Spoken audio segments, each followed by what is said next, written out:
दोस्तों सरकार ने आर्मी की भर्ती निकाली है जिसमें सुपरवाइजर, मेट, एमटीएस और स्टोर कीपर के लिए वैकेंसी है। ये वैकेंसी 11वीं पास के लिए लोगों के लिए है और यहाँ पे अगर एज की बात करें तो 18 से 25 साल के लोगों के लिए है। यहाँ पे हाइट की भी मान्यता है दोस्तों। जो हाइट है वो 165 सेंटीमीटर रहनी चाहिए और ये भर्ती जो है दोस्तों ये पूरे भारत में है और टोटल अगर भर्ती की संख्या की मैं बात करूं तो यहाँ पे 41,822 है भर्ती। ठीक है दोस्तों। तो दोस्तों हम भी इस वीडियो में आगे बढ़ेंगे और देखेंगे कि जो आर्मी की भर्ती निकली है इस भर्ती में हम क्या-क्या मापदंड हमारे लगेंगे, क्या-क्या हमारे डॉक्यूमेंट लगेंगे, आयु सीमा क्या रहने वाली है, एक बार हम डिटेल में जानेंगे। तो आइए हम वीडियो में आगे बढ़ते हैं। तो दोस्तों जो आर्मी में भर्ती है इस भर्ती में टोटल 41,822 पदों का नोटिफिकेशन जारी हुआ है। इंडियन आर्मी की तरफ से 41,800 पदों पर भर्ती के लिए विज्ञापन जारी किया गया है। आर्मी ईएमएस भर्ती 2025 के लिए अलग-अलग पदों को सम्मानित किया गया है, जिसके लिए आप इच्छुक एवं योग्य अभ्यर्थी ऑनलाइन माध्यम से आवेदन कर सकते हैं। ये भर्ती निर्धारित 41,422 पदों पर जो आयोजित की जा रही है, जिसके अंतर्गत mate, MTS, score keeper, supervisor आदि जैसे पद निर्धारित किए गए हैं। अगर आप इन सभी पदों पर योग्यता रखते हो, तो इसके लिए आवेदन कर सकते हैं। दोस्तों वीडियो में हम जानेंगे कि शैक्षिक योग्यता क्या रहने वाली है, आयु सीमा क्या रहने वाली है, आवेदन शुल्क और चयन प्रक्रिया क्या होने वाली है। इसके साथ-साथ आवेदन प्रक्रिया और डॉक्यूमेंट के बारे में भी हम जानेंगे। तो हम वीडियो में आगे बढ़ते हैं दोस्तों, बट वीडियो आगे बढ़ने से पहले मैं आपसे रिक्वेस्ट करता हूँ कि अगर आप इस चैनल पे नए हैं तो चैनल को सब्सक्राइब कर लीजिए, क्योंकि इस चैनल पे दोस्तों सरकारी से लेके प्राइवेट से लेके इसके अलावा बहुत सारी ऐसी जो सरकारी स्कीम है उसके बारे में तुरंत की तुरंत जानकारी दी जाएगी। तो चैनल को सब्सक्राइब कर लीजिए और नोटिफिकेशन वाले बेल को ऑन कर लीजिए। तो आइए दोस्तों हम वीडियो में आगे बढ़ते हैं। सबसे पहले शुरुआत करते हैं दोस्तों इस भर्ती की जो आर्मी की जो भर्ती है इसकी शैक्षिक योग्यता क्या रहने वाली है। तो दोस्तों इस भर्ती के लिए निर्धारित की गई शैक्षिक योग्यता की बात की जाए तो अभ्यर्थियों की योग्यता किसी मान्यता प्राप्त संस्थान से 11वीं कक्षा पास या इसके समकक्ष होना चाहिए और जिन अभ्यर्थियों के पास योग्यता होगी वह आवेदन करने के लिए पात्र माने जाएंगे। मतलब जो भी 11 पास नहीं है तो ये भर्ती नहीं देख सकते। अगर वो भरते भी हैं तो उनका फॉर्म जो है वो रिजेक्ट कर दिया जाएगा। आर्मी की भर्ती के लिए दोस्तों अब हम बात करते हैं कि आयु सीमा क्या रहने वाली है। यहाँ पे आयु सीमा क्या रहने वाली है।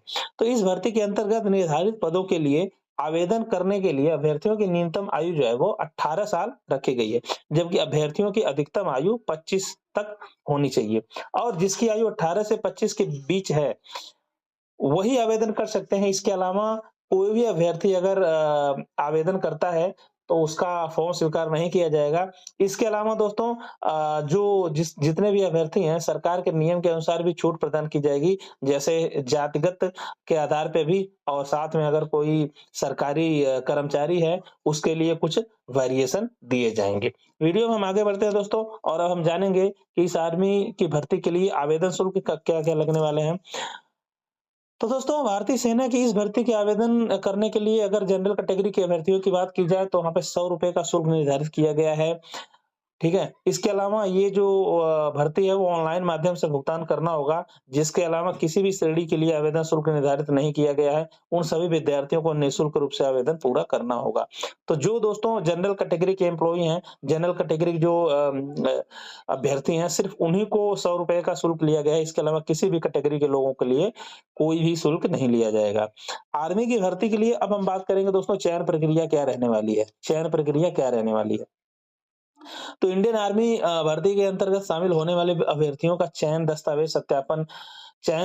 दस्तावेज सत्यापन यानी जो उनके डॉक्यूमेंट है उनको उनके चेक करके इसके अलावा लिखित परीक्षा, मेडिकल एग्जाम और इंटरव्यू के आधार पर किया जाएगा। तो दोस्तों इस परीक्षा में डॉक्यूमेंट को चेक किया जाएगा, इसके अलावा लिखित परीक्षा होगी, मेडिकल होगा, एग्जाम होगा और इंटरव्यू के आधार पर किया जाएगा।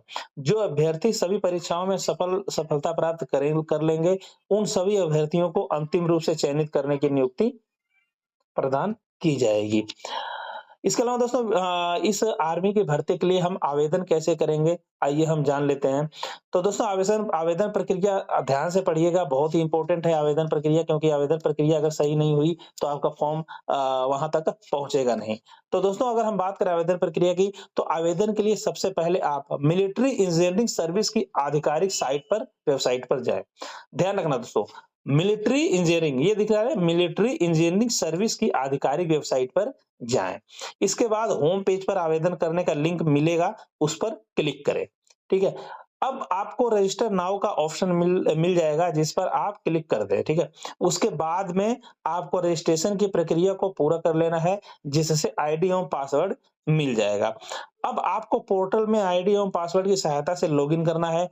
इसके बाद आपके सामने एप्लीकेशन फॉर्म ओपन हो जाएगा, जिसे आपको चेक करना है। अब एप्लीकेशन में फॉर्म में माँगी जितनी भी आवश्यक जानकारी है, उस आवश्यक जानकारी को अपलोड करें। इसके बाद आपको कैटेगरी के अनुसार आवेदन शुल्क का भुगतान करना है। अंत में आपको सबमिट के विकल्प पर क्लिक करना है और अपनी एक्नॉलेजमेंट रिसीप्ट प्रिंट सुरक्षित कर अपने पास रखनी है। तो दोस्तों आर्मी की भर्ती के लिए जो भी आवेदन प्रक्रिया है, इस आवेदन प्रक्रिया के साथ आप जाना और ये जो मिलिट्री इंजीनियरिंग सर्विस की जो आधिकारिक वेबसाइट है, वो आपको वीडियो के डिस्क्रिप्शन में मिल जाएगी, आप वहाँ से भी ऑनलाइन फॉर्म भर सकते हैं। इसके अलावा दोस्तों आपको इस आर्मी की भर्ती के लिए डॉक्यूमेंट क्या-क्या चाहिए, आपको क्या-क्या दस्तावेज़ चाहिए, तो इस आर्मी की भर्ती प्रक्रिया में भाग लेने के लिए उम्मीदवारों के पास नीचे बताए गए सारे दस्तावेज़ होने चाहिए। आधार कार्ड, 10वीं कक्षा की मार्कशीट और 11वीं कक्षा की मार्कशीट, इसके अलावा मोबाइल नंबर, प्रासंगिक क्षेत्र में आईटीआई का डिप्लोमा, इसके अलावा ईमेल आईडी, हस्ताक्षर और पासपोर्ट साइज़ फ़ोटो। ये जितनी चीज़ें हैं दोस्तों ये बहुत ही ज़्यादा ज़रूरी हैं। डॉक्यूमेंट जो भी हैं, सारे के सारे डॉक्यूमेंट पे आपके सिग्नेचर होने चाहिए और सारे डॉक्यूमेंट जो है वो आपके ओरिजिनल होने चाहिए। तो दोस्तों इस तरीके से नई-नई सरकारी और प्राइवेट नौकरी की ताज़ा अपडेट पाने के लिए हमारे इस चैनल को सब्सक्राइब करके रखें और नोटिफ़िकेशन वाले बेल को ऑन कर दीजिए। मिलते हैं दोस्तों एक अगली वीडियो में एक नए नौकरी नोटिफ़िकेशन के लिए। तब तक के लिए बेस्ट ऑफ लक दोस्तों।